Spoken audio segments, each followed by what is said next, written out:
Hello Yeez Media family. Hello book lovers. How are you? Today we present to you the first part of the best book written by Joe Biden titled Promise Me, Dad, A Year of Hope, Hardship, and Purpose.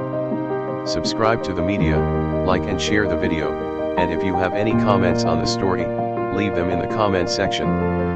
Thank you. Now directly to the narrative. Part 1. Biden family Thanksgiving.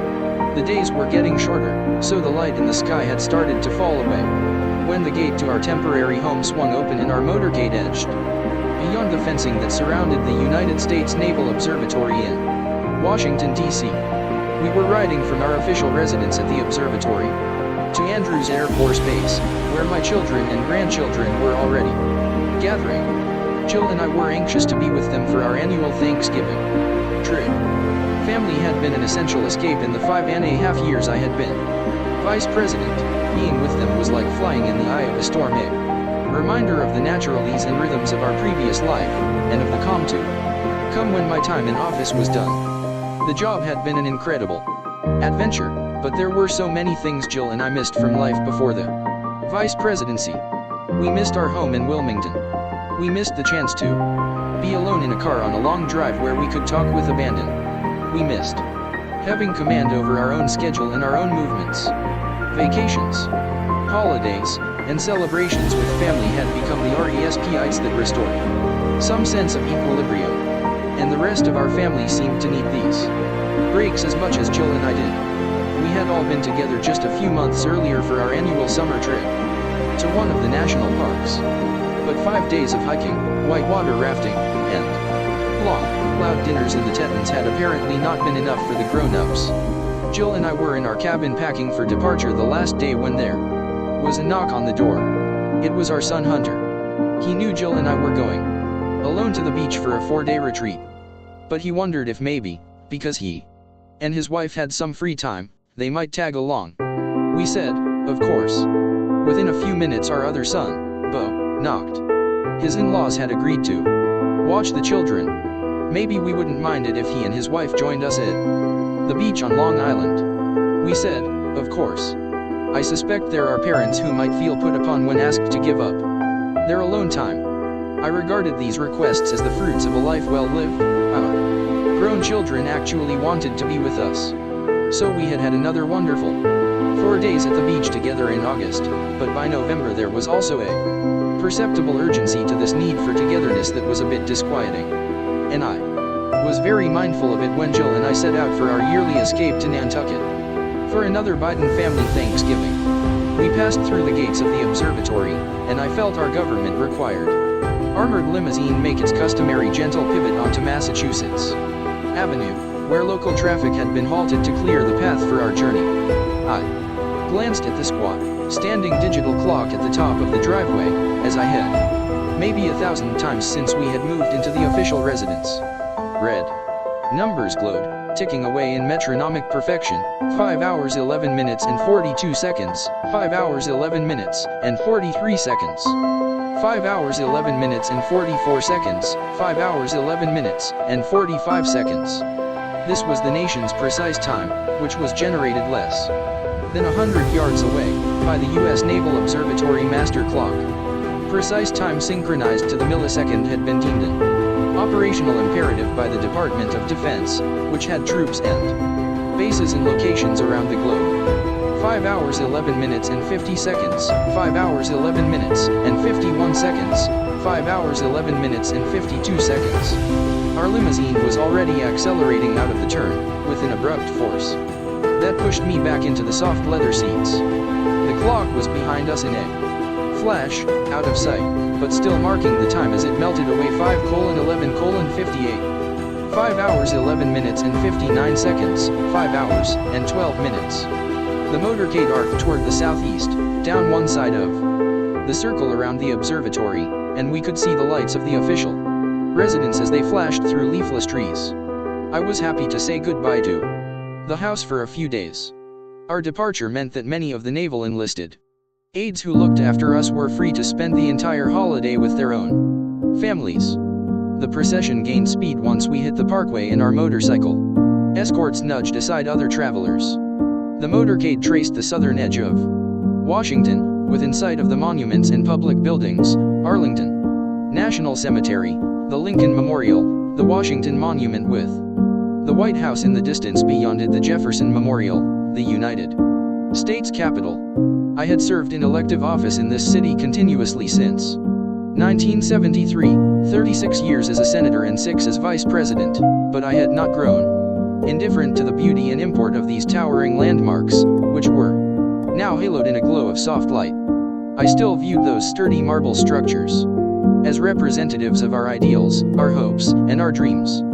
My working life in Washington had given me a sense of pride and accomplishment from the day I arrived, and that feeling had not dimmed after almost 42 years.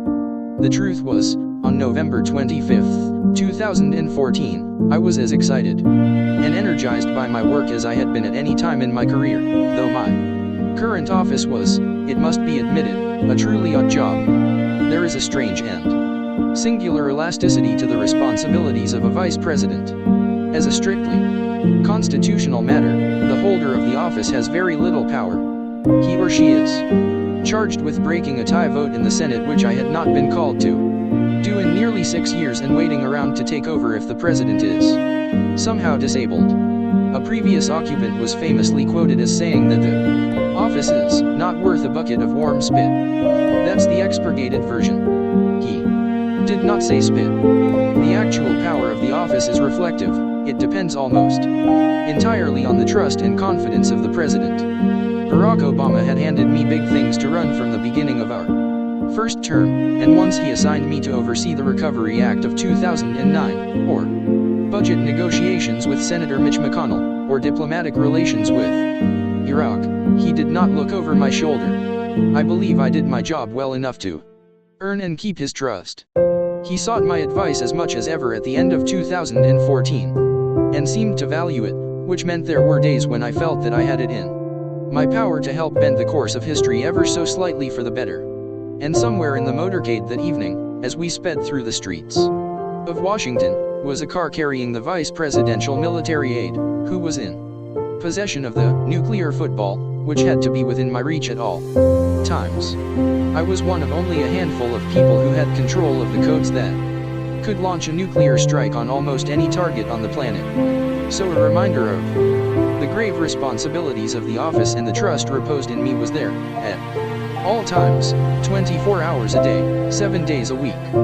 But in spite of all that, in spite of position and standing, I was incapable of doing the thing I most wanted to do heading into that holiday week, to slow down that master clock at the top of my driveway, to make those red ticking numbers hesitate, to give myself, my family, and, most important, my older son, a little extra breathing room. I wanted the power to cheat time. The Biden tradition of Thanksgiving on Nantucket started as an act of diplomacy, back in 1975. I was a first-term senator and a single father of 2 boys. Bo was 6 years old and Hunter just 5, and Jill Jacobs and I had started to talk seriously about a future together. Thanksgiving was the first holiday for Jill and me together, and we had too many invitations. My parents wanted us to spend the day with them in Wilmington. Jill's parents wanted us in Willow Grove, Pennsylvania. The parents of my first wife, who had died along with my baby daughter in a car accident a few years earlier, wanted us to bring their grandsons to upstate New York and spend the long weekend with them. No matter which family we chose, we were going to hurt somebody's feelings, which was the last thing either Jill or I wanted to do. I was in my Senate office one day that fall, explaining this predicament to my chief of staff, and he said, "What you need is a nuclear Thanksgiving." Meaning the nuclear family alone. Only Wes Barthelms was a Boston guy, so what he actually said was nuclear Thanksgiving. I wasn't sure what exactly he was trying to say, until he explained it might be easiest on everybody if the 4 of us, me and Jill, Bo, and Hunt, went away alone. He suggested the island of Nantucket, which was an hour by ferry south of Cape Cod. Neither Jill nor I had ever been there, but we decided to go ahead and make an adventure of it. We filled my Jeep Wagoneer with 57 cents a gallon gas and piled the boys and the dog into the back seat for what was likely to be a 6-hour ride to the ferry in Hyannis, Massachusetts. Now, 6 hours is a long time for two young boys to be trapped in the backseat of a moving car, but Jill was already proving herself a resourceful caregiver. She had picked up every toy catalog and clothing catalog she could find, and when Bo and Hunt started to get restless, she tossed the catalogs into the back seat. The three of them spent hours leafing through the pages, and the boys started making and refining their wish lists for Christmas gifts so they would have something to send to Santa Claus, up at the North Pole. Jill told them to take their time and make sure to get it right. There was no rush. Nantucket turned out to be worth it once we finally got there, 8 hours after we left our house in Wilmington. It was chilly on the little island at the end of November, but you could smell the tangy salt air of the Atlantic. The island had emptied for the season, so we had much of the place to ourselves. Most of the restaurants and many of the shops were shuttered. The downtown was tiny, maybe 5 square blocks, but we spent hours there casing the storefronts and going inside the ones that were open to look around. I told the boys I would buy each of them a single gift on that trip, whatever they wanted, within reason. They took their time to look around. Bo especially liked Murray's Toggery shop, home of the famous Nantucket Reds. The cotton pants were designed to fade to a soft dusty rose. Hunt fell for the Nobby Clothes shop, where the owner made a fuss over him. We had Thanksgiving dinner at the Jared Coffin House, a 130-year-old inn built back when Nantucket was a commercial center of the whaling industry, and then we stayed around afterward to sit by the fireplace and play checkers. The next day we had lunch at a restaurant called the Brotherhood of Thieves, went to the little movie house in town, tossed a football on the beach, and drove back into town to watch the annual lighting of the Christmas tree. We took scouting drives around the island, and whenever we passed a radio transmission tower with a big red light on top, I'd warn the boys to get down in the back seat so the red-eyed monster couldn't see them. We had such a good time that we even went to check out a little saltbox house that stood above the dunes at Sconset Beach. The asking price was too rich for a senator's salary in 1975, but the four of us had our picture taken on the porch of the house, beneath a carved wooden sign that read "Forever Wild." On the drive back to Delaware, I was already thinking about a return trip the next year. Jill and I got married a year and a half later, and our daughter, Ashley, was born 4 years after that. And time seemed to move faster. Bo and Hunt graduated high school, then college, then law school. Hunt married Kathleen in 1993, and they had 3 daughters. Bo married Hallie in 2002, and they had a daughter, then a son. Jill and I were no longer just mom and dad, we were Nana and Pop. Ashley finished graduate school and married Howard. And every year, even as the family grew, we spent Thanksgiving on Nantucket, or Nanatucket, as our grandchildren took to calling it, even when they were old enough to know better. The little trip in the Wagoneer grew into a caravan of 2 or 3 cars, with grandchildren shifting loyalties among the fleet at rest stops. Then there was the final med dash to catch the ferry, and hot chocolate or clam chowder for the ride across the water. We had some great years in that span, and we had some lousy years, but whatever was happening, whatever bumps and bruises we were suffering, we put it all aside and celebrated Thanksgiving in Nantucket. The holiday trip was a constant in our grandchildren's lives from the time they were aware, and they made it clear how much it meant to them. Little notes started appearing at our house as early as September, even before the leaves started to change color, all written out in the grandkids' hands: 2 months to Nantucket, 5 weeks to Nantucket. Some had drawings of the houses we had stayed at, or the beach. 2 weeks to Nantucket. Only 5 days to Nantucket. The frolics and habits of our earliest visits grew into immutable family traditions: shopping downtown, lunch at the Brotherhood, the trips to the beach. With football in hand, we went back to that little saltbox every year to get the family photo under the carved "Forever Wild" sign. Those pictures became a marker of our family's progress, like the lines parents pencil in on the door frame. As a record of growth, first just the 4 of us, then 5, 8, 11, and after. Bo's son, Hunter, was born in 2006, and Ashley's husband, Howard, joined the family a few years later. We were 13 strong. The great work product of the Thanksgiving trip, year after year, continued to Be the Christmas lists, it was painstaking, deliberate, and serious business. Nobody shirked, and nobody would be hurried in the enterprise. The catalogs usually came out midway through the drive north, somewhere between the Tappan Zee Bridge and Mystic, Connecticut. But that was only the beginning. There were long sessions after dinners, at whatever inn or house we were in. And it might be the night after Thanksgiving before Jill finally closed down the bidding, and everybody, children and grown UPS alike, had to present to her their Christmas list, maximum 10 items, minimum 10 items. I was invariably in trouble with my grandchildren at the close of business. Pop only has 2.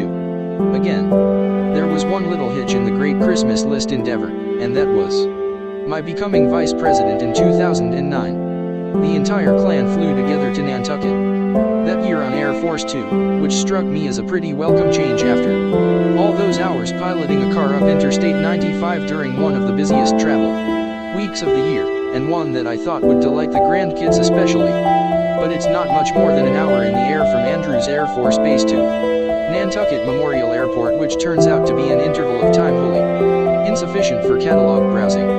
So on the flight back, after the vacation was over and that year's Christmas lists were safely in Jill's hands, my grandchildren filed into my private cabin on Air Force Two en masse, from 15-year-old Naomi to 3-year-old Hunter. They had all talked it over, and the finding was unanimous: this new mode of travel just wasn't going to work for them. Pop, Naomi spoke for the group, can we drive again next year? I suspected the head of my Secret Service detail, in weighing this consideration against security concerns, was not likely to be swayed by the power of the Christmas list argument, no matter how heartfelt. Everybody in the family knew the drill. By November 2014, this trip would mark our 6th flight to Nantucket on Air Force Two. We usually drove out to Andrews in separate cars and met on the tarmac. The rest of the family was already there when Jill and I pulled up after our 25-minute ride to the air base. Our German Shepherd jumped out of the car and scurried across the tarmac. No leash, no guide. This was old hat to champ. He went right up the stairs and onto the plane. The staircase leading to the entry door of Air Force Two is just wide enough for 2 people, and there are about 20 steps. I kept an eye on Bo as he made his way up the left side of the staircase. My older son was a little thinner than when I had seen him last, but I thought maybe he had regained some of the strength he had lost in his right arm and his right leg a few months earlier. Getting up those stairs was a struggle, but he insisted on doing it himself. He was fine, he kept saying. In fact, I had not heard him complain once since his diagnosis 15 months earlier. It's all good, he would say, over and over. Getting better every day. I was under strict orders never to betray worry in front of anybody. Dad, don't look at me sad, Bo had admonished me once, when he caught me eyeing him. He had been firm. Dad, you understand me? Don't look at me like that. 2 hours after we boarded Air Force Two, we were at our friend's house on the island, divvying up bedrooms. Primogeniture was family tradition in the matter of accommodations. Jill and I got to pick first, then Bo and Hallie, then Hunt and Kathleen, then Ashley and Howard, and down through the grandchildren. The White House communications team had already claimed one room in the house. A vice president might leave his office, but the office never left a vice president. The communications staff had wired in a secure telephone line for any emergency or international calls, and set up a secure video conference hookup to the White House Situation Room just in case. We had dinner that Tuesday night, 2 days before Thanksgiving, and afterward sat around with the grandchildren, who insisted we all play Mafia, a whodunit game that could be played around the dining room table. After the younger ones went to bed, the rest of us sat around telling old family stories. Bo and Hunt would not let me forget the day, almost 40 years earlier, when I made Bo eat an apple covered in sand after he dropped it, despite having been told not to take it to the beach. And remember when Bo and Ashley dangled a drumstick over Hunt's nose so it would be the first thing he saw when he woke from sleeping off the effects of overeating at the Thanksgiving feast. And remember the first time we jumped the dunes. It was after midnight when Jill and I finally turned in. We were happy. The family was together in a place that had been nothing but a joy to us for almost 40 years. But before we went to sleep, Jill and I talked about trimming our sails a bit on this trip, maybe slowing the pace of activity on account of Bo, though we knew he would insist that nothing change. All good, he would say. All good. Nobody spoke it aloud, and they didn't have to, but this Thanksgiving felt different, like there was added pressure to just be us. We were fastidious about observing our long-standing rituals. We slept in on Wednesday morning and lazed around as always until Nana prodded the group out the door. We drove into town and started the stroll down the same streets and into the same stores we'd visited for almost 40 years. Every member of the family was already in search of the perfect prize. As I had every year, I still bought one gift for each person. We hit the Nobby clothes shop first, as always, and the owner heard we were there, as always. "Where's Hunt?" Sammy yelled, just like he would when my younger son was still a shy 8-year-old and not a grown man with one daughter in college. Then it was off to the watch shop owned by Spider Wright, a legendary surfer and surfboard designer who had known Bo and Hunt and Ashley since forever, and the Sunken Ship, a souvenir shop the younger children liked best, and Murray's Toggery shop. We traveled in a loose pack, with little groups splintering off to go into particular stores. The older grandchildren would take the younger ones in tow. I wanted to stop in at the hub to get my coffee, and maybe a newspaper. Ashley and Jill wanted to go to Nantucket Cashmere. Champ was on his own to wander with whatever group showed him the most love. We scouted the shops for hours. Cell phones buzzing. "You've gotta come check out my White House." Physician, Kevin O'Connor, who had started making the trip with us the year before, would shake his head at the browsing extravaganza. "It's, what? 4 or 5 blocks of stores," he would say. "I've been here an hour and I've seen the whole place. What are you doing all that time?" But it felt so good to be out in the holiday crowd again, doing something most people take for granted. Our Secret Service detail gave us a wide berth in Nantucket, so there was an illusion of real freedom. For a moment, everything felt alright. Everything seemed normal. Our progress was slowed by people who wanted to get a handshake or a hug from the Vice President of the United States or a selfie. And I was not the only draw. Joe Biden was already a rising star in Democratic politics. He was just about to finish his second term as Attorney General of Delaware and had already stated his intention to run for governor in 2016. His announcement had cleared the field. Nobody back home in Delaware was prepared to challenge Bo in the Democratic primary. He was generally regarded as the most popular politician in the state, more popular than even his father. Delawareans saw in him what I did. Bo Biden, at age 45, was Joe Biden 2.0. He had all the best of me, but with the bugs and flaws engineered out. And he had Hunt in his corner as a speechwriter and trusted advisor. I was pretty sure Bo could run for president someday and, with his brother's help, he could win. When Barack and I won re-election back in 2012, I had started thinking hard about stepping aside after the second term and shifting the family's focus to Bo's political future. I'm not sure when it happened, but somewhere along the way I had begun to look up to my own sons. They were good and honorable men who shared a belief in public service and had acted on it. Hunt spent the summer after his junior year in college as a member of the Jesuit Volunteer Corps teaching English to children in Belize.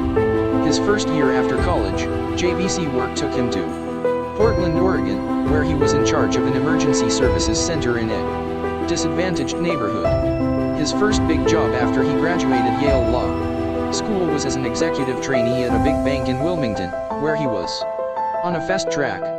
But he came to me one night after just a few years and said he needed to do something more meaningful, so he left that high-paying position to take a job in government. By Thanksgiving of 2014, Hunt was in his third year as chairman of the board of the World Food Program USA. Bo had taken a similar path, propelled by his own steely sense of honor and duty. He had volunteered as a civilian working in the United States Attorney's Office to go to the war zone in Kosovo to help that emerging republic develop its legal system and its courts. He he had joined the Delaware Army National Guard at age 34, and insisted on going with his unit when it was deployed to Iraq 5 years later.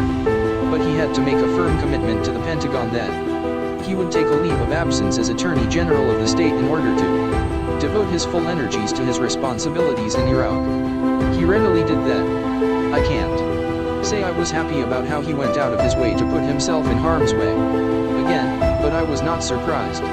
I considered reminding him that he had already served in one field of fire and he might not want to do it again. But I knew him well enough to know what he'd say. I signed up for this, Dad. I can't let my guys down. It's my duty. Bo was also determined to be a good father. There was a story that got passed around by my staff, something that happened on one of our earlier Nantucket trips. Bo and his son Hunter were riding back to the house in one of the cars in the motorcade when Bo decided to make a quick stop at Murray's Toggery to pick up a new pair of Nantucket Reds. His wife, Hallie, would joke that Bo was too conservative to actually wear the flamboyant Reds but liked knowing they were in his closet. When Bo's car peeled off from the main motorcade that morning to detour to Murray's, little Hunter yelled out from his car seat in the back, "Hey, driver, you missed your turn. Please stop the car," Bo said to Ethan Rosenzweig, who was driving. Ethan was the dean of admissions at Emory Law in Atlanta, but he liked to do volunteer advance work for us when he had free time during the holidays. Ethan had known Bo a long time, and he could tell Bo was disturbed. "Hey, Bo," Ethan said, "it's no big deal." He didn't mean anything by it. But Bo urged him to pull the car over. He wanted this lesson to register with Hunter. Ethan pulled onto the shoulder and Bo got out and opened the back door so he could talk to his son. "Look, Hunter," Bo said, and he was firm, "that's Ethan. And he's our friend. You never ever address somebody as driver. You never address somebody by the job they do. That's not polite. Okay? You understand? Love you, buddy." Bo kept to himself our first day in Nantucket. His Secret Service detail had become really good at walling him away. He was easily fatigued and increasingly shy to interact with people. He was losing feeling in his right hand, and it wasn't strong enough for a good firm handshake, and he had been wrestling with a condition called aphasia. Radiation and chemotherapy had done some damage to the part of his brain that controlled the ability to name things. Bo retained all his cognitive capabilities, but he was struggling to recall proper nouns. He was working like hell to win back his strength and to reverse the aphasia. He was going to Philadelphia most days for an hour of physical therapy, an occupational therapy, and then an hour of speech therapy, all above and beyond his regular chemo treatments. Ashley would meet him there to keep him company at the therapy sessions while he did strength and stretching exercises, or went through sheets of pictures, naming objects. Ashley would take him out for food before he headed off for a day's work as Attorney General. He meant to prove to everybody that he could handle this and that he was making progress. And I believed him. The human brain is remarkably agile, and Bo was literally training other areas near his speech centers to take over the naming function. It was slow going, but he never showed frustration. Nobody in the family, or among his friends, or among his staff at the Attorney General's office, saw him angry or down. It just took a little patience, and a few extra words when he couldn't recall. "Mayor, you know, that guy who runs the city. Or dinner roll, pasta, you know, the brown thing you put the butter on." Part of the beauty of the family vacation in Nantucket was the splendid and enforced isolation. The trip had been a no-phone zone all through my years in the Senate. I did no business unless some dire emergency arose, so that my children and my grandchildren had me to themselves. But that was the one tradition that had grown a bit tattered by 2014. As vice president, I was never entirely free of work, even around Thanksgiving. For instance, I had to peel off from the trip to town that Wednesday and get back to the house to take a call on the secure line from Arseniy Yatsenyuk, the Prime Minister of Ukraine, who was anxious to fill me in on what had happened in Kiev that day. I had been in that city just 4 days earlier, and things looked perilous. The movement started by the Revolution of Dignity, a remarkable people's protest that happened on a square in Kiev called the Maidan Nezalezhnosti, was fraying. Ukrainians seemed about to lose their fight for democracy and independence.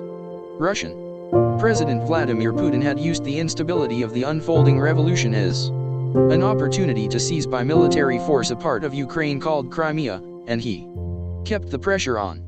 He had lately been sending Russian tanks and soldiers across the border to menace other provinces in the eastern part of the country, and was threatening to cut off Ukraine's supply of natural gas, which would have badly destabilized the country's already shaky economy. Ukraine's newly elected democratic government was in real danger of crumbling under the weight of Putin's cynical push. Ukraine's new president and its new prime minister, meanwhile, were having ongoing trust issues. President Petro Poroshenko and Prime Minister Yatsenyuk were from competing parties, and the recent elections had been bruising and divisive. Their constituencies remained more invested in scoring political points than in governing. The Poroshenko and Yatsenyuk factions were wasting energy bickering with one another when they should have been creating institutions and security forces capable of defending against Putin. The Ukrainians had still not formed a workable coalition government at the end of November, 6 months after Poroshenko assumed the presidency. If they didn't get that done soon, it would mean snap elections. And that meant trouble. Putin operatives were sure to pump money into the campaigns of pro-Russia candidates and probably end any hopes for real independence in Ukraine. The European Union and NATO were likely to abandon Ukraine as a hopeless cause, and the country would be pulled back into Russia's toxic orbit. The bravery and sacrifice of so many Ukrainian people in the revolution of dignity would come to nothing. I had spent months exchanging phone calls with both Poroshenko and Yatsenyuk, trying to convince them each, separately, to put loyalty to country over loyalty to political party. I had invested 2 full days in Kiev the previous week trying to make Poroshenko and Yatsenyuk see the danger of their stubborn unwillingness to work together. I was still working the problem on my way out of Kiev on November 22nd, just 4 days earlier. Yatsenyuk had called me as I was leaving, and I invited him to ride to the airport with me. I liked Arseny. He was smart, a PhD economist but no cloistered academic. He was a serious young leader who cared deeply that his home country be a functioning democracy with secure borders. The 40-year-old prime minister also had a streak of idealism I appreciated, and in the limousine ride over to the airport I appealed to that part of him. Look, I told Yatsenyuk, you have to be with Poroshenko. You have to be a team. You cannot go your separate ways. If new elections are called, it's going to be a disaster. You're going to lose everything. I'm telling you, Arseny, you've got to step up. You've got to be the big man. You can do this. It's gonna be hard, but you can do it. When Yatsenyuk reached me on the secure line in Nantucket that afternoon, he had big news, and he wanted me to know first. He told me that the rival parties in Ukraine had just formed a new coalition government. He would remain prime minister, but a key Poroshenko ally would be the speaker of the new parliament. The two men had also agreed on an agenda going forward. I'm keeping my commitment to you, Mr. Vice President, he told me. I felt pretty good at dinner that night, with the 13 of us at the table, working through the Christmas lists, and knowing that the parties had worked out a new government in Kiev.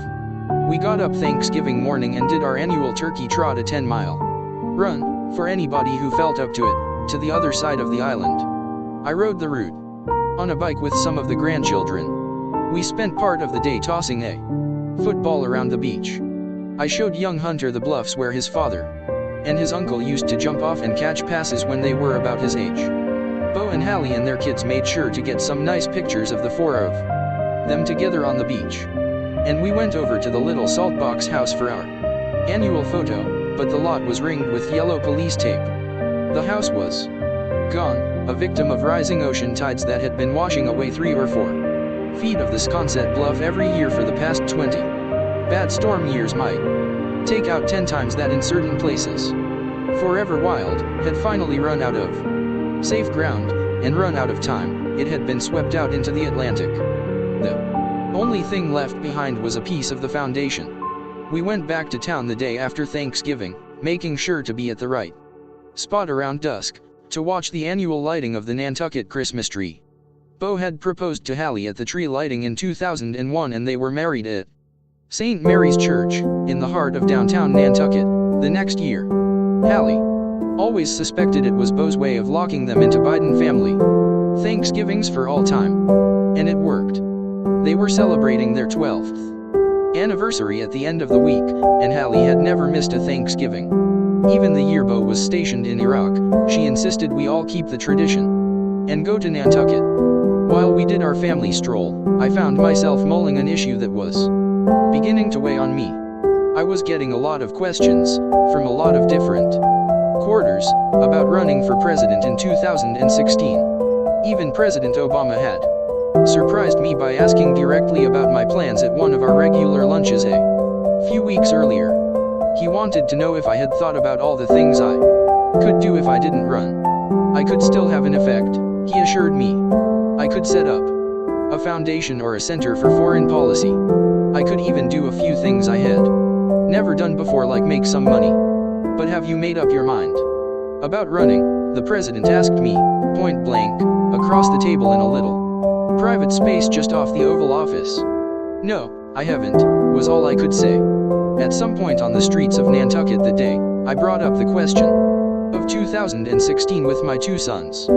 I had a feeling that they didn't want me to make the run, and I said as much. Bo just looked at me. We've got to talk, Dad, he said.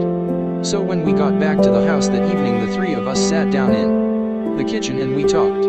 I knew there were plenty of good reasons not to run, and uncertainty about Bo's health was at the top. And I really suspected that my sons, whose judgments I had come to value and rely on, did not want me to put the family through the ordeal of a presidential campaign just now. Dad, you've got it all wrong, Bo said when we settled down in the kitchen in Nantucket. You've got to run. I want you to run. Hunter agreed.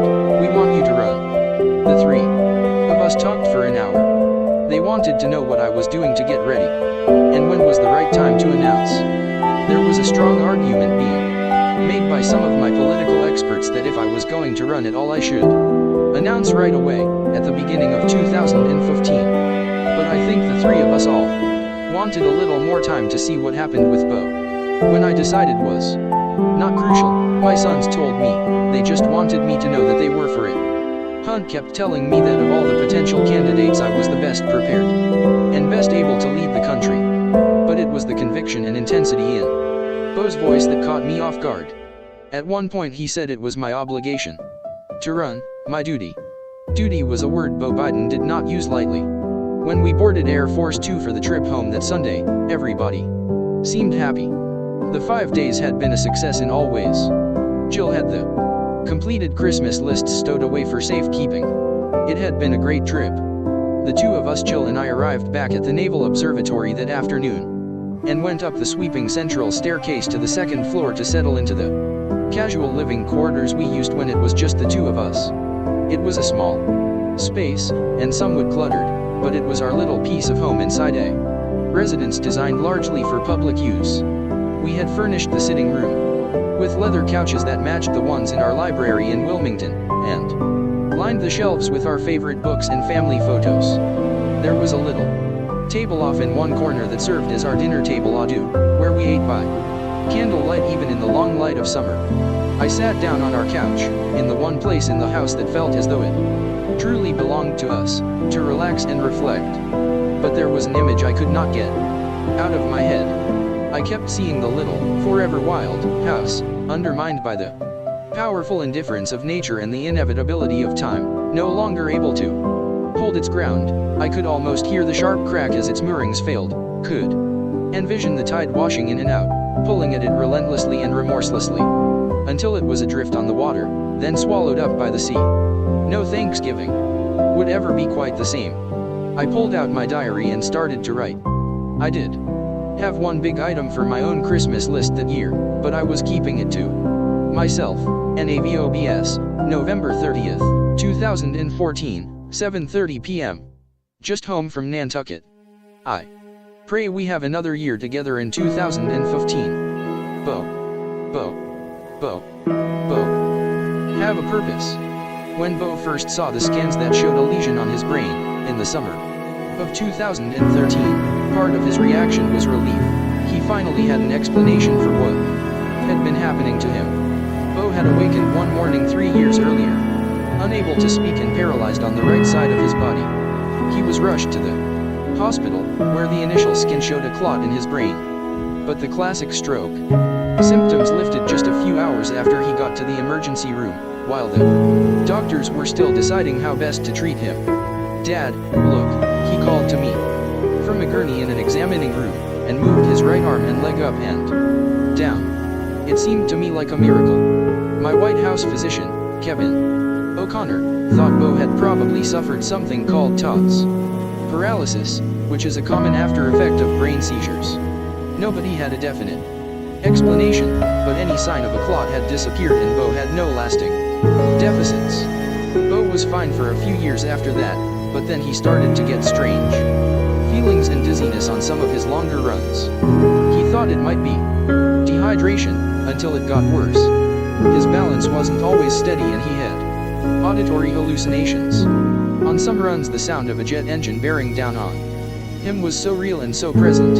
I found out later that he would sometimes find himself ducking down by the side of the road. He had started to wonder if these were panic attacks or PTSD from his tour in Iraq, or if he was just losing his marbles. So, disconcerting as it was, the outline of a large mass on the left side of his brain did at least reassure him that he was not going crazy. They saw the tumor on a scan in Chicago, after Bo had another stroke-like episode while on vacation with Hunt and their families. We got Bo back to Thomas Jefferson University Hospital in Philadelphia, where the doctors already knew him and where Ashley's husband, Howard, was affiliated as a head and neck surgeon. The neurologists at Jefferson did a battery of tests and scans before presenting us a range of possible diagnoses, from a benign growth to lymphoma, which was likely curable, to glioblastoma, which was likely not. When the doctors at Jefferson suggested that we should prepare for the worst, just in case, Bo's first reaction was anger. God damn it. Then we all got to work. Howard and Kevin O'Connor, whom we all called Doc, got on the phone with experts to get advice about where the best place for treatment was. Whatever the diagnosis, Doc was Army like Bo, a Delta Force doctor who had been in serious combat. He was almost always calm under pressure, but even he was a bit shaken by the possibility of glioblastoma. When Jill asked him about the best place to go for a glioblastoma, he blurted out, without thinking, because he would not allow himself to believe it could be the worst if it's the monster, "It doesn't matter where we go." Jill burst into tears. Doc was good with Bo, who was still trying to get his bearings in those first few days. Real fear was starting to creep in. Sometimes Bo would grab him when everybody else was out of earshot to get his honest assessment. "Whatever it is, this is bad," he told Bo, "but we're gonna find out what it is. And once we find out what it is, we will have a plan. Promise?" Bo asked. "Promise. You're good. People do survive this, and all the people who do survive this look like you. They're young. They're fit. They're healthy. We will have a plan." "Thanks, Doc," Bo said. "You know I love the Army." By the time we got Bo down to MD Anderson Cancer Center in Houston, just a few days later, all the diagnostic hands were leaning toward glioblastoma. But they couldn't be sure. It was hard to fathom, looking at Bo tan and handsome and fit, with an uncharacteristic week's growth of beard, that there could be anything seriously wrong with him. He looked to me to be as healthy and vibrant as he always had, from the time he was a little boy. He could have gone out and run 10 miles that day, and he seemed to be firing on all cylinders. The anesthesiologist at Anderson set aside an hour to explain the very complicated and risky surgery he was going to have the next day to remove the tumor and determine if it truly was glioblastoma. Bo waved him off after 20 minutes. "I got it," he said. "Let's get going on this thing." We found a big neighborhood Italian restaurant in Houston that night, and nobody there would have guessed we were facing a crisis. We ate, and had some laughs, and projected hope. We were all together, Bo and Hallie, Jill, and I, Hunt and Kathleen, Ashley, and Howard. Bo was not kidding himself about the enormity of his situation. The newest scan at MD Anderson showed a big gray mass in his left temporal lobe, which meant it was likely threaded through areas in the brain that controlled his speech, cognition, and movement. And yet Bo seemed concerned less about himself and his prognosis than about everybody else in the family. He was worried about his wife and his children, his brother and his sister, his mom, and even about me. When they wheeled him into the brain suite for the long and arduous surgery, Howard and Doc were with him. Bo grabbed Doc's hand on the way in. "Doc," he said, "promise you're going to take care of Pop. You're going to be around to take care of your dad, Bo. Seriously, Doc. No matter what happens. Take care of Pop. For real. Promise me. For real." While Bo was getting settled into the operating room, the rest of us were escorted to the conference room the hospital's patient affairs staff had kindly said. Aside for us, there was enough room for the Secret Service detail, and I had a secure telephone line. The Anderson team was working hard to preserve our privacy, which we greatly desired, but the passage to our waiting room added a touch of the surreal. We walked through a maze of hallways, every one muted, beige, and seemingly endless. The panels of lights overhead were a sharp, fluorescent white. I think the entire family was feeling like we were in a place we had never been, either physically or intellectually. There was a lot of information coming at us, and fast.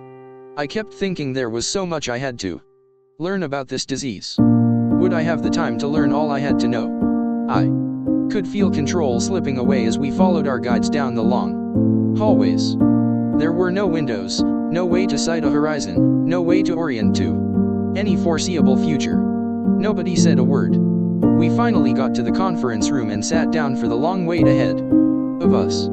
We had been drawn to MD Anderson by the reputation of Dr. Raymond Sawaya, a neurosurgeon who was regarded as among the best in the world at a procedure called awake craniotomy. The operation allowed the surgeon to remove the greatest part of a brain tumor without doing damage to speech, cognition, or motor skills. The patient was actually conscious through most of the surgery, naming simple objects drawn on flashcards or in casual conversation with the anesthesiologist, while Dr. Sawaya probed the outlines of the tumor with tiny electrodes. If Bo suddenly couldn't identify a picture of an elephant or a car, felt a loss of strength, or couldn't talk at all, Sawaya knew he could not cut in that spot without doing serious damage. Bo had to be strong enough to endure hours of this very disconcerting procedure. Dr. Sawaya and his anesthesiologist had allowed Howard and Doc O'Connor into the operating room, so they could help to calm Bo. And they apparently kept things light and easy and humorous. "Remember," one of the medical professionals said, "what happens in the brain suite stays in the brain suite." While Dr. Sawaya scouted the area around Bo's tumor for places to cut, he also sent a small biopsy to the lab. He needed to wait for lab results before he started excising the tumor. If the cancer turned out to be lymphoma, Sawaya could be more conservative. Lymphoma would melt away under radiation and chemotherapy, whereas a glioblastoma would be almost entirely unaffected by even high doses. So if the lab results confirmed glioblastoma, he would work hard to remove as much as he possibly could. Sawaya had more than 70 long-term survivors among the patients he had treated in the previous 30 years, and what separated these survivors from the rest was the amount of tumor removed in the initial surgery. When Dr. Sawaya got 98% or more of the tumor, there was a much better chance for the patient to beat the odds. Anything less made a difficult battle that much harder. We were all drained and mostly silent when Dr. Sawaya came into our private waiting room sometime after 1 o'clock that afternoon, more than 7 hours after Bo reported to the OR.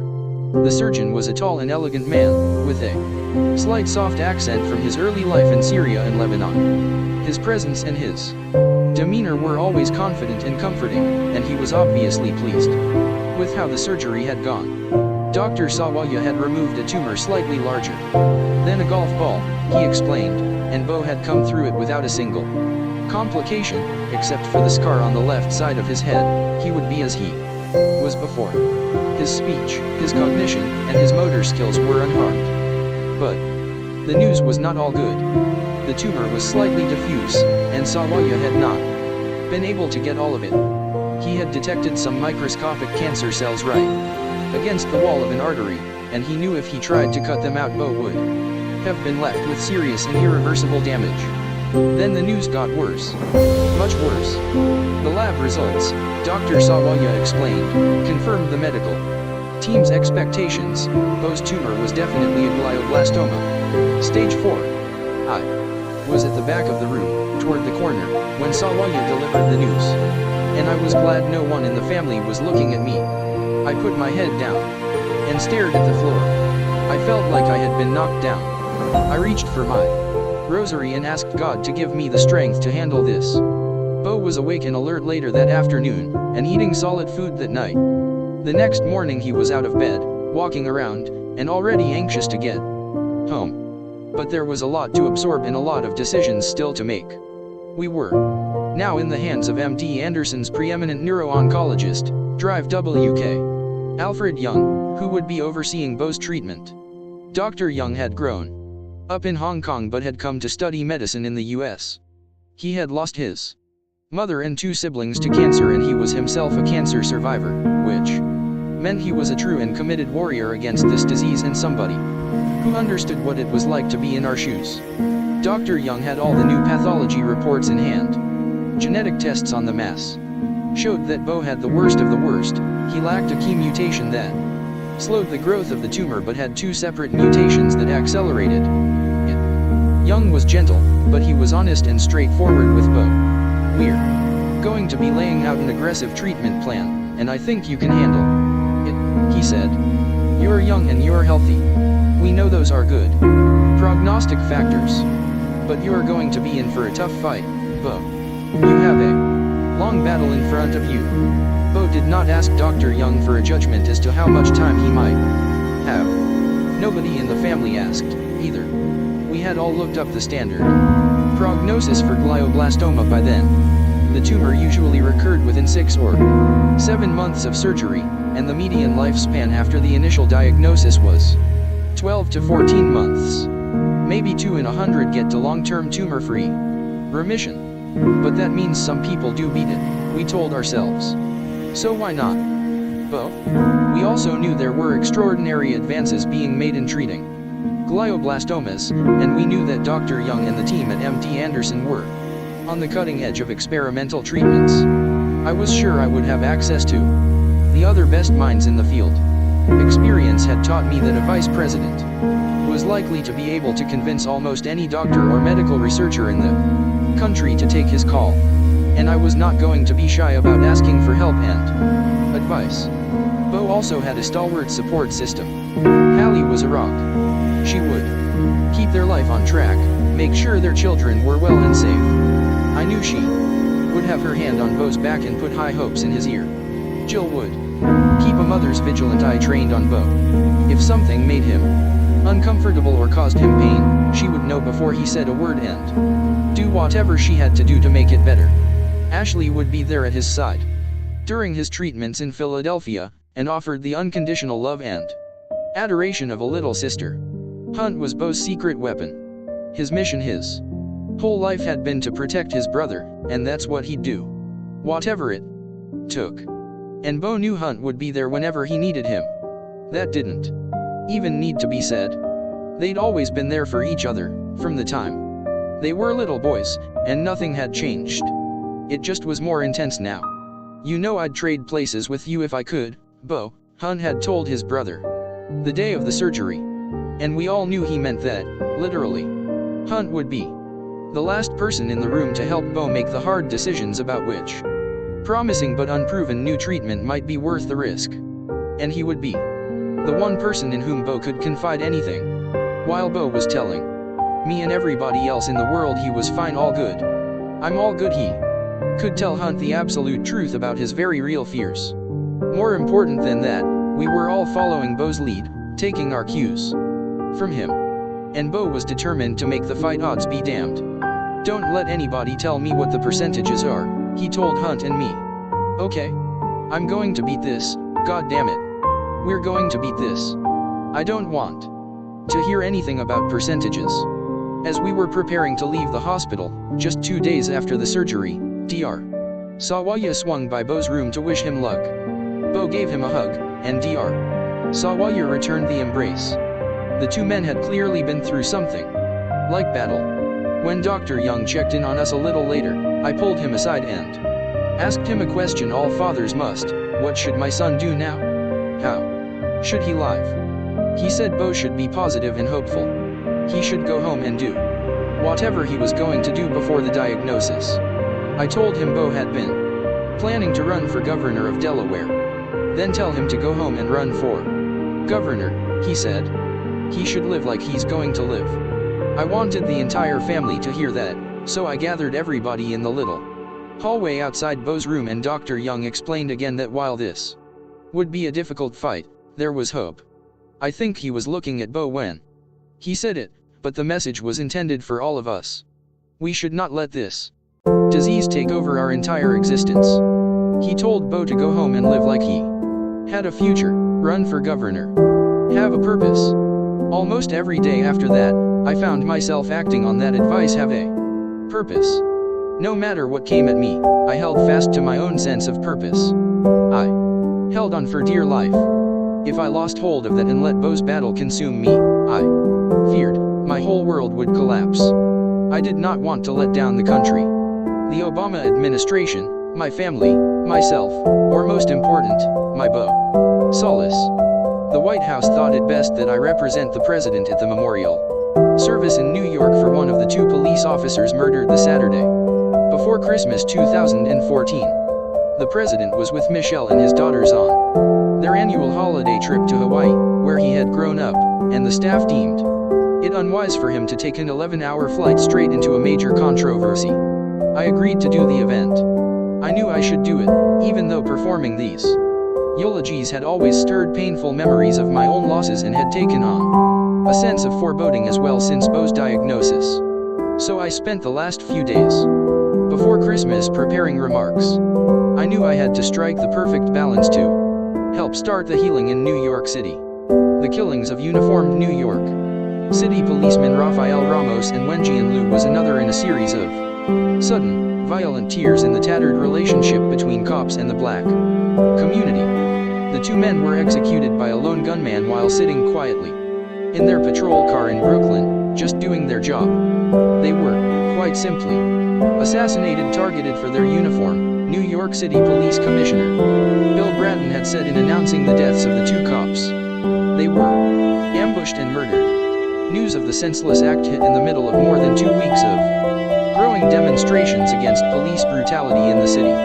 Those protests had been sparked by a grand jury's decision not to indict a policeman who had choked to death a 43-year-old African-American man named Eric Garner, in spite of the fact that the entire incident was preserved on cell phone video. New York Mayor Bill de Blasio had been careful not to criticize the grand jury, but he did make a point of expressing sympathy for the Garner family and for every parent who had to worry about his or her non-white son in any encounter with the cops. The mayor detailed the special precautions he and his wife insisted their mixed-race son observe in his dealings with police. Do everything they tell you to do. Don't move suddenly. Don't reach for your cell phone. I've had to worry over the years, the mayor explained. Is Dante safe? Each night. And not just from some of the painful realities of crime and violence in some of our neighborhoods, but safe from the very people we want to have faith in as their protectors. The head of the city's largest police union, Patrick Lynch, immediately accused the mayor of throwing police under the bus. When de Blasio got word of the ambush of Ramos and Liu in Brooklyn, he rushed to the hospital to comfort their families and friends. The mayor forcefully condemned the killings, and did so without pause, as did President Obama. Officers who serve and protect our communities risk their own safety for ours every single day, and they deserve our respect and gratitude every single day. The president said, I ask people to reject violence and words that harm, and turn to words that heal: prayer, patient dialogue, and sympathy for the friends and family of the fallen. But things were already getting out of hand. New York Congressman Peter King was visibly distraught when he went on TV just hours after the shooting. Representative King is a reasonable and dedicated public servant, but his anger at the awful murder seemed to have got the better of him. The statements by the president and the mayor were perfunctory and disingenuous, King told one interviewer. It was time for elected officials to stand by the men and women of law enforcement and end the demeaning of police officers and grand juries, King said, implying that the president and the mayor were part of the problem. Former New York Mayor Rudy Giuliani was already, in the first hours after the shooting, being outrageous. And he knew from long experience that a number of press outlets would allow him to speak unchallenged. He asserted that the president had given license to the gunman, who was found to have announced on social media his intention to hunt and kill police officers to avenge Garner and others who had been killed during recent interactions with law enforcement. We've had 4 months of propaganda, starting with the president, that everybody should hate the police, Giuliani said, a statement both mean-spirited and demonstrably false. Patrick Lynch was even more dramatic. There's blood on many hands tonight, he said. He blamed all those that incited violence on the streets under the guise of protest that tried to tear down what NYPD officers did every day. That blood on the hands starts at the steps of City Hall, in the office of the mayor. Giuliani, Lynch, and a handful of others just kept clawing away in the days after the shooting, unmoved by the many generous New Yorkers who had marched against the unjustified death of Eric Garner but also showed up to pay their respects at a makeshift sidewalk memorial for officers Ramos and Liu, including Garner's own daughter, who arrived to offer the sympathy of one who truly understood. I had to come out and let their family know that we stand with them, said 22-year-old Emerald Snipes Garner, rising to the occasion in a way that should have made the entire country proud, and I'm going to send my prayers and condolences to all the families who are suffering through this tragedy. By the time I headed to New York for Officer Ramos's funeral on Saturday, December 27th, the city felt like it was on a hair trigger. Hundreds of New Yorkers had refused to suspend their demonstrations as a show of respect for the slain policemen. We mean no disrespect to anybody, said an organizer of one march, beneath a sign that read racist police terror. But we're out here to say, it's ridiculous, it's outrageous, it's insulting for anybody to ask us to stop these protests. At the same time, police from around the country had traveled to New York to attend Rafael Ramos's memorial in a show of support for a brother officer and his comrades. As many as 25,000 law enforcement officers were gathering in Queens to attend the funeral, and some local politicians kept telling them that they were in grave danger these days and had targets on their backs. Folks like Lynch and Giuliani were still trying to convince them and everyone else that Mayor de Blasio and President Obama were the problem. Mayor de Blasio seemed happy that it was me representing the administration, because he knew I had a close relationship with the police and the civil rights community. The mayor had called me a few days after the shootings to ask for some help in dealing with the growing chasm of distrust between law enforcement and the black community. Truth was, as impossible as the situation might appear, I believed I knew a way across the divide. I had crossed it before, at home in Delaware as well as around the country. There were always the demagogues on both sides of the issue. That was inevitable, but I knew they didn't represent the vast majority of the people. I have always believed the problem was solvable because the problem was obvious. There were real, legitimate fears on both sides. And if the problem is fear, the answer is knowledge. Each side has to be willing to try to understand the concerns of the other. That's why, way back in the late 80s, when the crime rate exploded, I began to pursue a new but in fact a very old concept of policing. That was getting cops back walking the streets so they'll know the shopkeepers, know the kids in the neighborhood, know the neighborhood, and getting the neighborhood to know the cops and to trust them. We had moved away from that concept. The new model was a lone cop riding around in a police cruiser instead of walking the beat, and the best criminologists were advocating the old idea with a new name, community policing. But it was a hard fight to get it done in the late 80s and early 90s because the National Republican Party had begun to talk about devolution of power. Anything local should be paid for with local funds, not federal taxes. And they argued that crime was uniquely local. I had to Remind my colleagues that most local crime was caused by the drug epidemic. And drugs were a federal responsibility.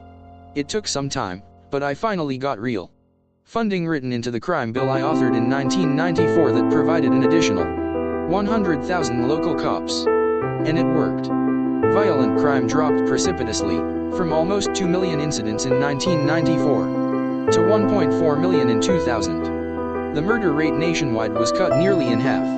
Relations between the police and the black community, while far from perfect, were much improved. But community policing became a victim of its own success. As crime went down, so too did public pressure to focus on policing. Polling data indicated that crime had dropped way down the list from being the #1 problem Americans wanted their government to fix. That meant that, when the Bush administration came into office and renewed the ideological call for devolution of power, there was no longer much pushback on their argument that crime was a strictly local matter. Why spend federal money on local police when you can lower taxes on the wealthy instead? I sometimes felt like a lonely voice in those years, constantly warning people that making communities safe is like cutting grass.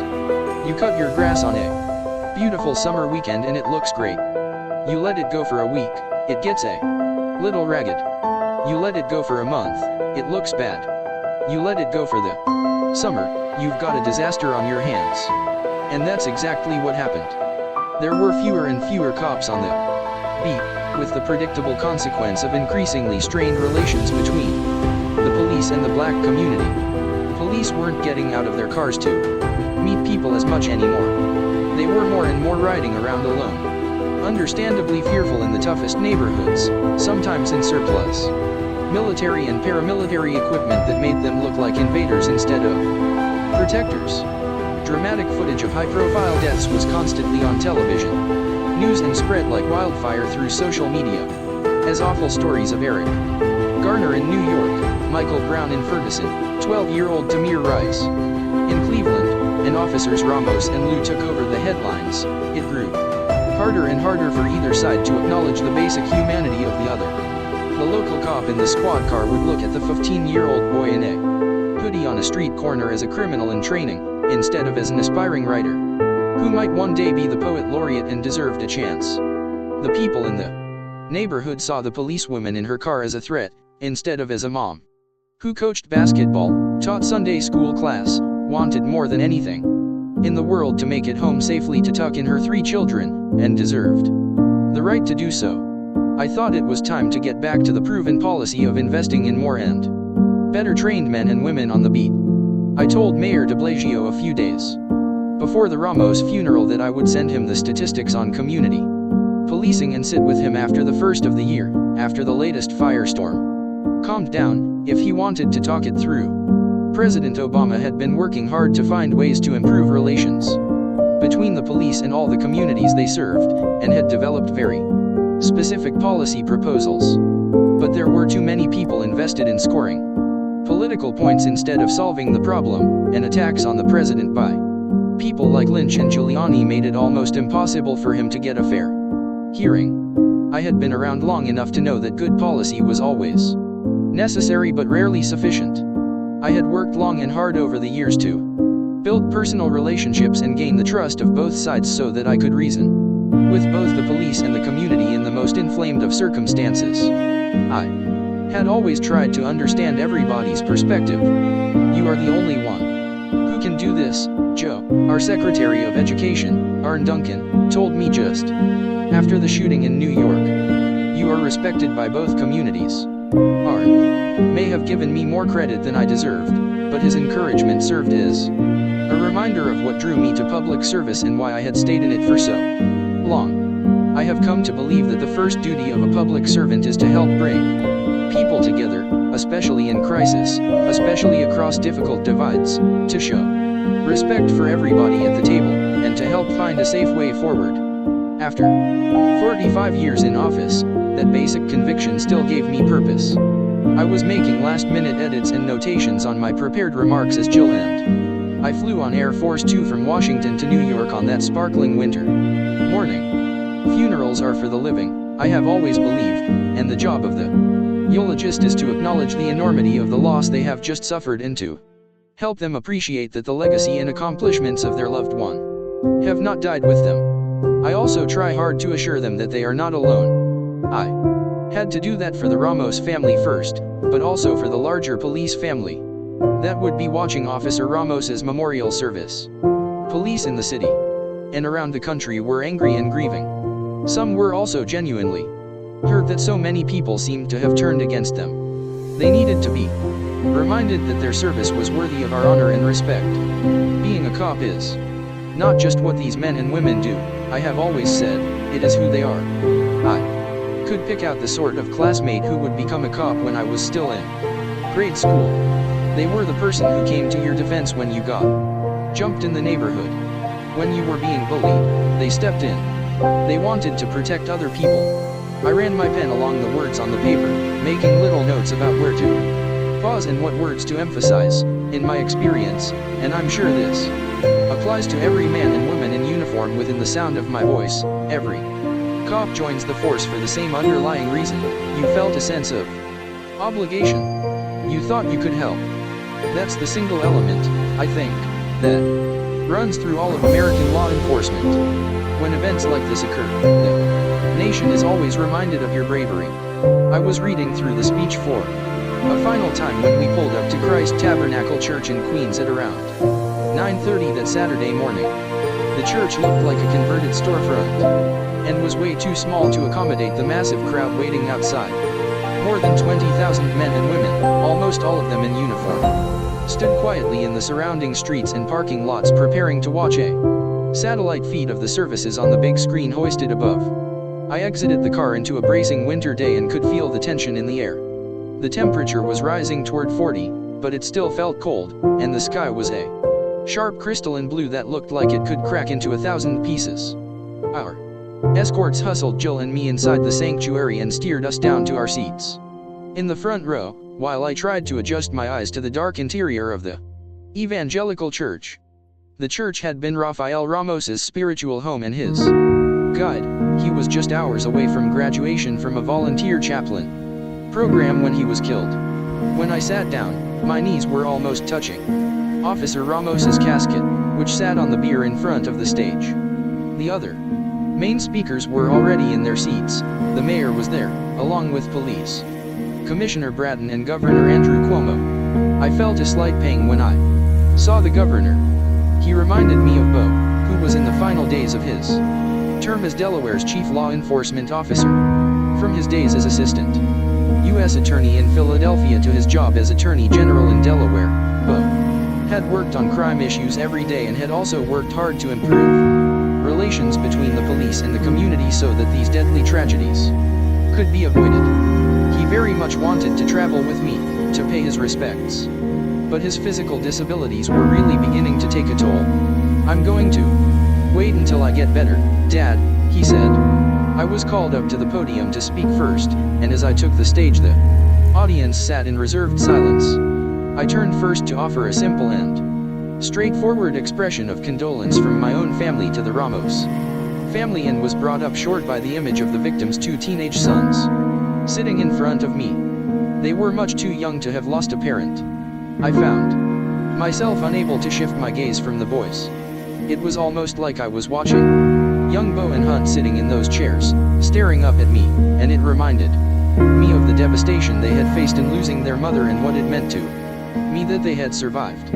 It reminded me also that however high the political and public stakes, my mission here in New York was, at its heart, a personal one. If I allowed the Ramoses' loss to be overshadowed by the politics of the day, I would fail.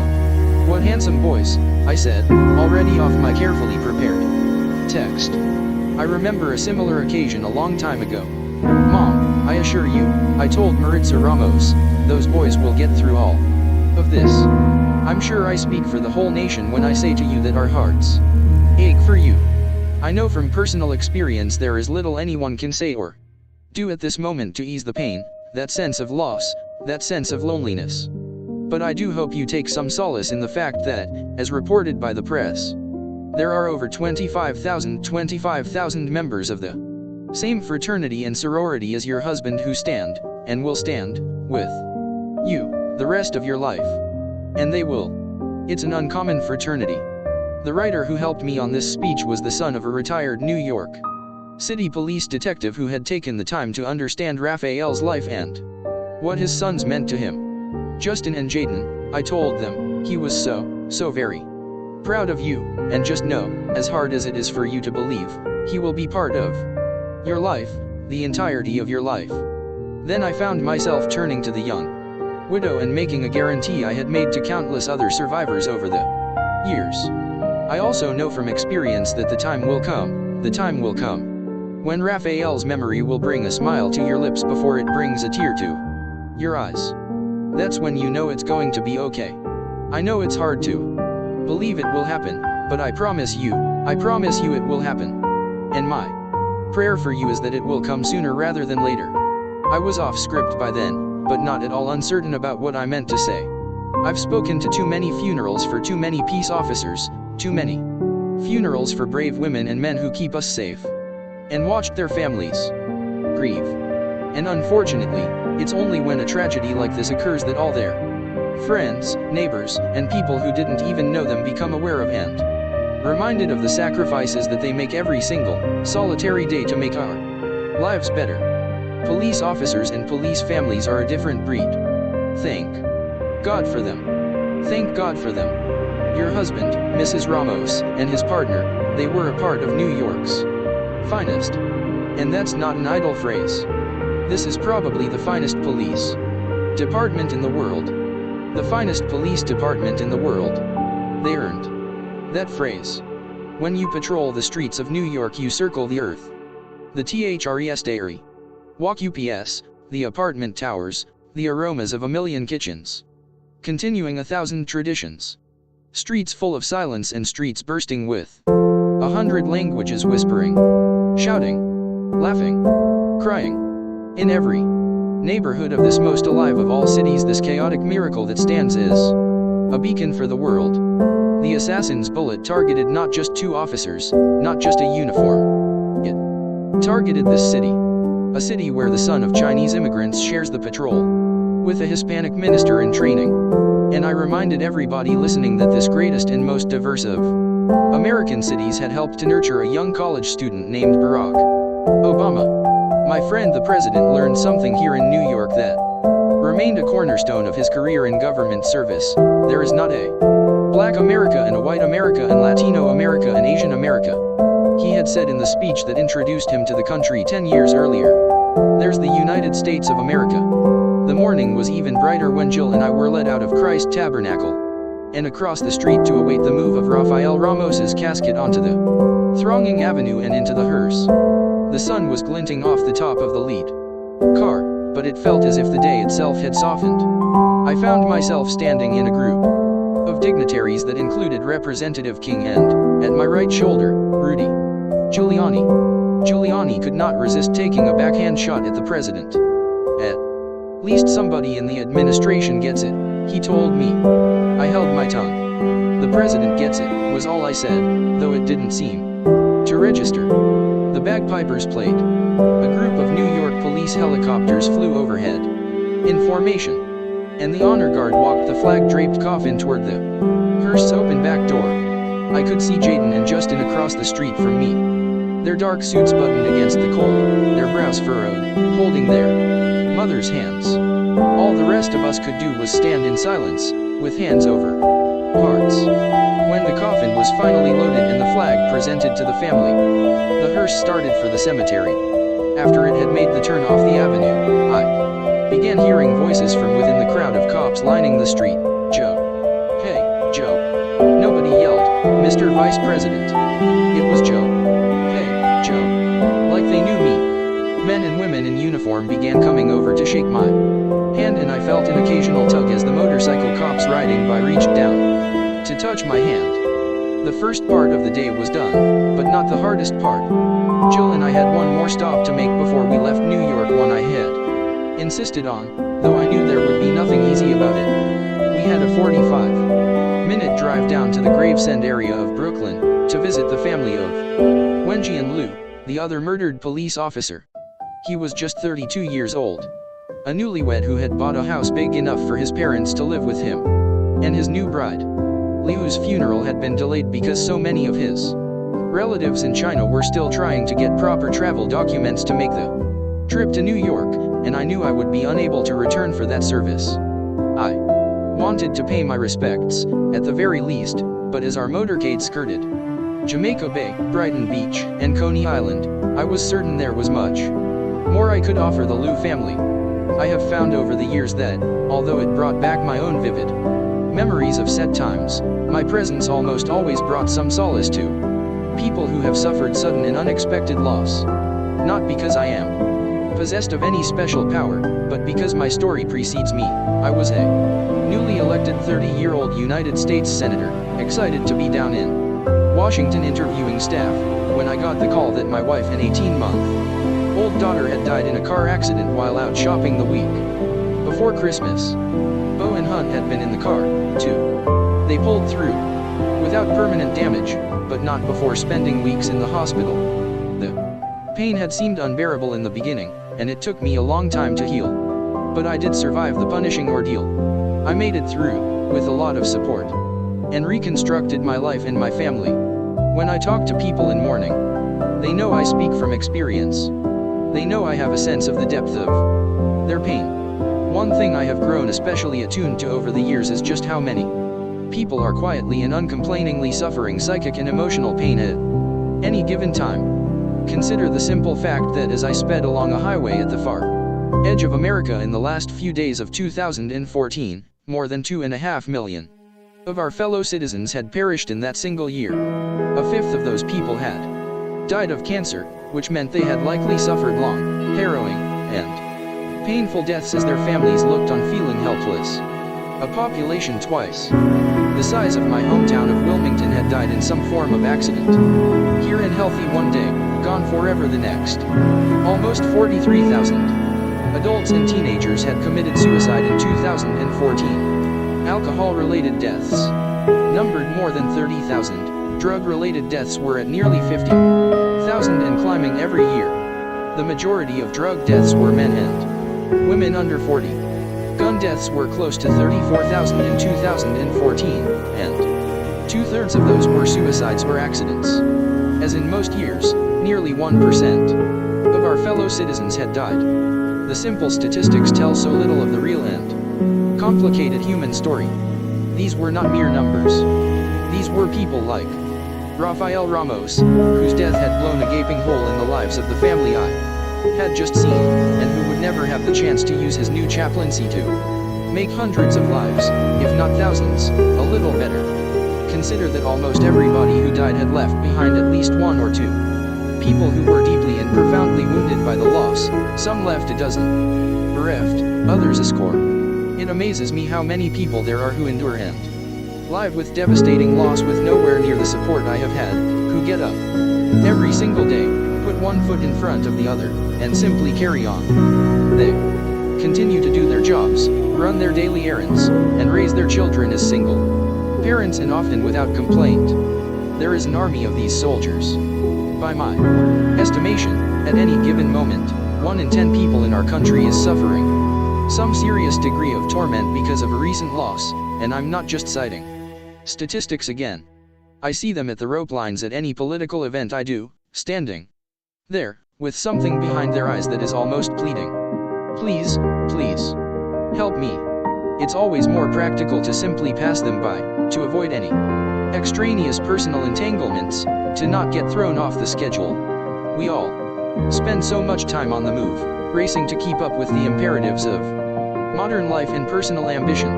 So I try to be mindful, at all times, of what a difference a small human gesture can make to people in need. What does it really cost to take a moment to look someone in the eye, to give him a hug, to let her know, I get it. You are not alone. There were 9 officers in dress uniform standing guard outside the Liu house when we arrived. The NYPD had also called in a translator because Liu's parents, though they had come from China 20 years earlier, were not comfortable speaking English and preferred to speak in their native Cantonese. They had depended on their son Wenjian had been 12 when the family arrived, so he had been well schooled in the English language and American culture. He grew up an only child helping his parents navigate their new world. And he was still doing it at the time of his death. He had even brought his parents along on his honeymoon 3 months earlier. The younger Lou was an immigrant success story. The first souvenir he bought in New York was a sticker of the Statue of Liberty. He had gone to college and studied accounting, but after the attack on the World Trade Center on September 11, 2001, he was determined to become a police officer. He was newly married at the time of his death, a homeowner, and a 7-year veteran of the police department, doing the job he most wanted to do. But it wasn't just about what he had accomplished, but what he looked forward to doing. When Lou was the future of that family, and he and his new wife were already talking about having children. His sons and daughters would have started on solid ground, with a father who could help them navigate toward whatever they wanted in life, and I could sense that lost future when I walked up the little outdoor steps and into his home. About 20 of his extended family members were seated in the kitchen so that his wife and parents could comfortably receive Jill and me in the living room. Liu's father gave me a hug when we entered and touched my face. He was a small wiry man who was trying hard to be brave. "Thank you," he said, over and over, while his wife kept her distance and bowed politely. "Thank you, Wei," Tang Lu said, remaining close. "Thank you. Thank you." Officer Liu's wife, Pace Yachen, was so young and so beautiful. She went by Sanny. English was not her first language, but she was fluent, so she did the speaking for the family. Her welcome was quiet and halting. I could tell she was not only distraught at the death of the man she called the love of her life, her best friend, and her hero, but also a little intimidated to have the vice president of the United States and his wife in her home. But it didn't take long for her to relax. And soon she told us she had something she would like to show us in the bedroom she had shared with her husband. Jill was always shy to invade people's personal spaces, but Sanny insisted. She took us by the hand and the 3 of us went into the bedroom. What Sanny wanted us to see was a picture of the 2 of them outside, embracing, on their wedding day 3 months earlier. I was struck by the size of the portrait, how happy they both looked, how proud they must have been to hang it in plain sight, and how set she was now while looking at it. I had been there, right where she was. I could remember vividly, after my wife Nelia died, not being able to open the closet door of the bedroom we shared. I could recall the anguish of smelling her scent on the pillows and looking at the empty spot on the bathroom sink where her toothbrush had been. I wasn't able to stay in that bedroom. I sold my house and got out. And I found myself wondering how Sanny would handle it, and sorry that she had to. I pulled her aside to offer some counsel about what she was facing. I shared some of the best advice I got after Nelia's death, from the most unexpected sources. There was a former governor of New Jersey who called me out of the blue to tell me about losing his wife. For the longest time he thought things were never, ever going to get better. 6 months after his wife died, he would think of her and he would be just as miserable as the day he got the news. He was terrified it would never get better, and he knew I was probably feeling the same way. He told me to get a calendar, and every night, before I went to bed, put down a number on that day's date. 1 is as bad as the day you heard the news, he said, and 10 is the best day of your life. He told me not to expect any 10s. And he said don't spend any time looking at that calendar, but mark it every day. After about 6 months, put it on graph paper and chart it. What he promised me turned out to be true. The down days were still just as bad, but they got farther and farther apart over time. I also told Sanny in more detail what I try to tell everybody: there will come a time when you'll go riding by a field that you both loved, or see a flower, or smell the fragrance of his suit when he took it off and hung it in the closet, or you'll hear a song, or you'll look at the way someone walks, and it will all come back. But someday down the line, God knows when, you'll realize it doesn't make you want to cry. It makes you smile.